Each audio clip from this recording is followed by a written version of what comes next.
We're at the part in the Destiny 2 season where the content starts to slow down a little bit, but that also gives me a lot of time to be able to go in and test a bunch of builds. And in this video specifically, we're going to be going back to the Titan and testing out the Cuirass of the Falling Star with the new Arc 3.0 changes and finding a really good build to get that super back very quickly and also make it very powerful. But before we get into it, if you like what you see, be sure to drop a like on the video, subscribe to the channel, and then turn that bell next to notifications so you don't miss out on another one of these build videos. So like I mentioned, the main exotic for this build is going to be the Cuirass of Falling Stars. So here's what it looks like. It has a couple ornaments on it. It has this one, which looks really cool. It's Dreaming City vibes. And you have this one, which is like the front of a car. I don't know what their goal was there, but pretty much its perk, Glorious Charge, greatly increases your Thundercrash impact damage, gain an overshield that lasts longer the further you travel before striking a target. All in all, this exotic is used for the super to give it more damage, and we all know Thundercrash is disgusting. Now, just a fun little tidbit, I do have the ornament for this, which ends up being the Titan mark, so it's pretty cool. It actually adds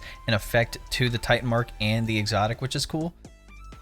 So if I take that off, all this stuff will go away, but I think it's pretty cool. Let's go over what I'm using under the Arc 3.0 subclass. So super wise, I'm using Thundercrash for obvious reasons here. Class ability wise, doesn't matter. Movement ability wise, doesn't matter. And honestly, melee doesn't even matter either. You can choose any one of these, whichever one you prefer. I just like Thunderclap. Honestly, being able to have that charge up to be able to take out a powerful target or take out a bunch of adds is really, really good in my opinion. Now, the grenade wise, I am going with the Pulse Grenade specifically. And the reason being is because I'm using the Touch of Thunder arc aspect pretty much. It gives an upgrade to certain amount of grenades, just like Touch of Flame on the Warlock. This is for the Titan, which is Touch of Thunder. So the Pulse Grenade creates ionic traces periodically as it damages targets and increases in damage over time.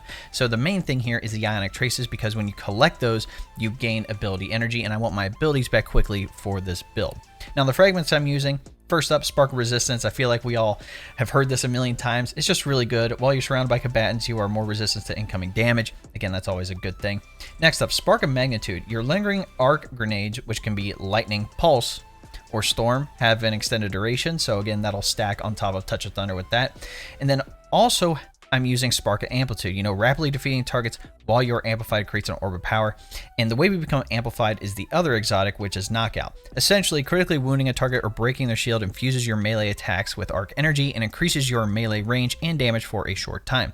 And then defeating targets with melee attacks starts health regen and makes you amplified. So pretty much all we have to do is get a melee kill and we're going to become amplified. And we want to create those extra orbs to get our super faster. Now, for the last fragment, you could honestly use whatever you want. You know, if you're using an arc special weapon, I'd recommend Spark of Beacons, because then you can also blind targets once you're amplified, which is very nice. You could also do Spark of Discharge. You know, arc weapon final blows have a chance to create an ionic trace. Again, if we want to collect ionic traces, you could do this one. Honestly, you can use any one of these that you want. I just find that if I'm using arc special, Spark of Beacons works. Spark of Discharge is okay. Honestly, a lot of these are meh, but I'd highly recommend these first three, which is Resistance, Magnitude, and Amplitude. Next, I'm going to talk about the armor mods that I'm using and a couple of substitutes. So with any of these armor mods, you can put them in any armor slot that you want. For this is just how it worked out for me. You can put them in any slot that you want. Again, just note that the certain elemental types like Solar, Void, Arc, and Stasis mods are on those specific types. So if you need to change around an armor piece, you have to do that for the specific mod. So on the helmet, main thing to note here is elemental armaments. You know, combatant weapon final blows have a chance to create an elemental well that matches your subclass type. So again, any arc weapons can create an arc elemental well. There's a chance to do that. And then if you're using elemental armaments here, I'd recommend pairing that with Harmonic Siphon. Rapid weapon final blows with damage matching your subclass energy type create an orb of power. Again, we want to get our super faster, which is great. Or if you're using kinetic weapons specifically, use Kinetic Siphon, which rapid kinetic weapon final blows create an orb of power. On my gauntlets here, main thing to note is Fontamite. When you pick up that elemental well, that's going to give an increase to damage for weapons of that same type. So our arc weapons in this case will get more damage. On the chest piece, main thing to note is Font of Wisdom. Picking up an elemental well that matches your subclass energy type grants you a temporary significant increase in your intellect, improving the recharge rate of your super. So pretty much when you collect that elemental well, it takes your intellect from whatever it is now up to 100 for the duration of the mod, which is great. So pretty much you have 100 intellect as long as Font of Wisdom is up in the bottom. On my boots, main thing to note here is Melee Wellmaker. Powered melee combatant final blows spawn elemental wells matching your subclass energy type. So again, any of our melees that we use and get kills with, that's going to create an arc elemental well. And then I also have Invigoration on here. Reduces melee cooldown each time you pick up an orb of power. Again, this is just a little bonus thing, especially if we're going to be using Melee Wellmaker. I'd highly recommend Invigoration. Now on the class item, we have two of the clutch mods. Number one being Elemental Time Dilation. Pretty much any Elemental Well mod that is based in time has an increased duration now, which is great. So again, things like Font of Wisdom and Font of Might will last longer. And then lastly, from the artifact, we have the Thunderous Retort mod. Grants bonus arc super damage if cast while critically wounded or while amplified and lasts until the end of the super activation. So on top of, our exotic doing bonus damage, we can also be amplified fairly easily with knockout. So being able to use a class item mod that just allows us to do even more damage with our super is just absolutely disgusting. Now for mod substitutions to look into, honestly, there is a lot. I really think the Elemental Well one is probably the best. Again, you could switch out something like Elemental Armaments for Elemental Ordnance, so when you get the grenade kill, that'll spawn an Elemental Well. Or heck, I mean, if you want to get rid of Font of Might and then do Elemental Armaments, Elemental Ordnance, and Melee Well Maker to really make sure you have an Elemental Well. But honestly, I think Font of Might ends up working out here very, very well, especially if you have an arc energy weapon that's a special you can get rapid kills with. I think that's going to work out very, very well. You could potentially do Bountiful Wells because, every time you collect an Elemental Well that matches your subclass energy type, you get energy for all your abilities, which is fantastic. If you did potentially want to get rid of something like maybe Elemental Armaments, replace that with Elemental Charge, and then replace Font of Might, maybe with something like, Heavy-Handed. Again, while you're charged with light, you regain half your melee energy when you use your melee. And that'll consume 1 charge of light. So again, you can get your melee back faster. If you want to focus on Grenade, you could replace that with Firepower. On the class item, if you really want to get those abilities back faster, you could look into using Bomber, which basically when you use your class ability, it reduces your cooldown. Same thing with Outreach, but that's for the melee.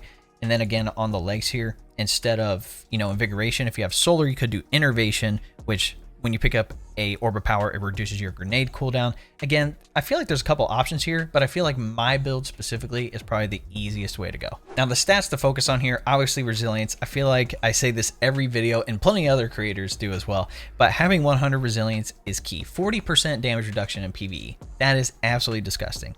Now, if you wanted to focus on anything else like Melee, Grenade, again, you could focus on those as well. Recovery, I really don't think recovery is necessary because knockout, all you have to do is just melee hit a target and it gives you health regeneration instantly. You don't need to focus on intellect because you have Font of Wisdom kicked in. As long as you're getting kills with arc weapons and collecting the arc elemental well, you should be fine, honestly. But again, Resilience is the big dog here. Now let's dive into some weapon options. So like I mentioned on the helmet, Kinetic Siphon, again, you get those rapid weapon kills with a kinetic weapon. You could look into using something like Bad Juju.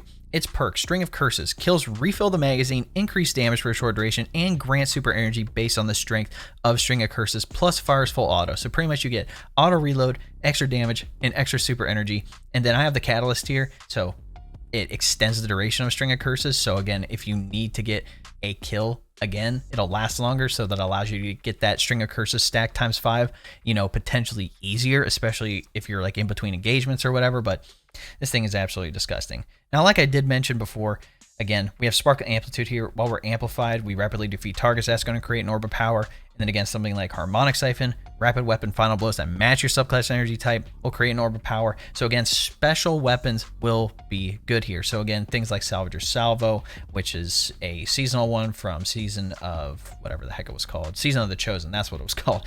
But like I said, any arc weapons, Salvager Salvo, Delicate Tomb, Trinity Ghoul, Brigand's Law, even heavy weapon wise, like Half Truce. Again, you have plenty of options here, honestly. The only reason maybe Delicate Tomb if you wanted to pair it with Spark of Beacons, because again, this thing will be able to jolt targets, blind targets, and create ionic traces, which will give you your ability energy back even faster. So again, you do have a couple options here. I personally like Bad Juju, Salvager Salvo, and then maybe switching this out for something like, a submachine gun, pulse rifle, whatever, and then putting on Delicate Tomb. Or if I wanted to go with Trinity Ghoul, I'd probably go with a shotgun here, 1-2 punch shotgun. Like I mentioned, you got plenty of options, but again, just look into using a good arc special weapon in general. So if you're not cashing the synergy here, honestly, it's pretty simple. You don't have to do anything crazy to proc anything, but let's just go through it so you understand. So we want to create an arc elemental well from the mod, so either elemental armaments or melee wellmaker. We pick that up. We're going to proc Font of Might for that bonus arc weapon damage. We're going to proc Font of Wisdom for that bonus to our super cooldown, which is going to be great. Elemental Time Dilation makes those things last longer. In the subclass in general, all we have to do to become amplified is get a melee kill, which is super easy, very easy. So it's going to spark amplitude. When we rapidly defeat targets while we're amplified, it's going to create an orb of power, which is great. On top of creating orbs, again, you can either use kinetic siphon, harmonic siphon, or any of the other ones, honestly, to be able to create extra orbs. So you can create 2 orbs at the same time. And again, collecting orbs of power allows us to have our super even faster. On top of that, if we want ability energy back, we can use our Pulse Grenade on targets, either a bunch of targets or on a boss, because again, with the Pulse Grenade paired with Touch of Thunder, it's going to create Ionic Traces the whole time. It's going to increase in damage, and then with Spark of Magnitude, the Pulse Grenade is going to last even longer. On top of that, with our Resilience being 100 and Spark of Resistance, we're pretty much going to be invincible. And then weapon-wise, again, like I said, if you're using Arc Special Weapon, like I mentioned, you will be able to create a lot of orbs, especially if you're amplified. But if you wanted to use Bad Juju, and again get rapid kills with that, with Kinetic Siphon, you're going to be creating orbs and also proccing String of Curses, which will allow you to use your super energy even faster. Once your super is up, which you can get fairly easily, like I mentioned, make sure you're amplified, number 1. And then number 2, when you use your super, Thunderous Retort is going to kick in. So on top of Cuirass of the Falling Stars bonus damage, you're getting the Thunderous Retort bonus damage. It's disgusting. If you really wanted to like slightly improve this, you could put on something that allows you to do a debuff, you know, something like Tractor Cannon, or if one of your teammates is using Tractor Cannon or a Weakening Grenade or some version of that. Again, the whole goal here is to be able to get that super very quickly, to be able to put out a lot of DPS for a boss. This is a boss DPS specific build, being able to go in between each engagement to be able to use that super, you know, fairly easily. And the one good thing here with Thundercrash is that it's a one-hit super. If your target's close, again, you can hit him with one hit, go back with your teammates or whatever you're doing, and be able to hit them with a linear fusion rifle or whatever heavy weapon that you're using in that engagement specifically. So again, like I mentioned, this is the build. Super, crash, come back, get kills, orbs, super crash.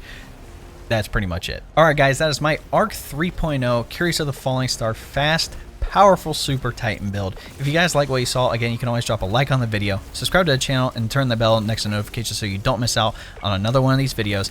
And then also, I am streaming here on YouTube 3 days a week, which is awesome. We switched over from Twitch. I'm very happy to be on YouTube here. It's awesome. So if you do want to participate in any Kingsfall carries or dungeon carries, again, we do those periodically throughout the week. So if you do want to participate, or you need a carry, or you need help, I'm definitely willing to do that. If you want to be proactive, be sure to join my Discord. That link will be in the description.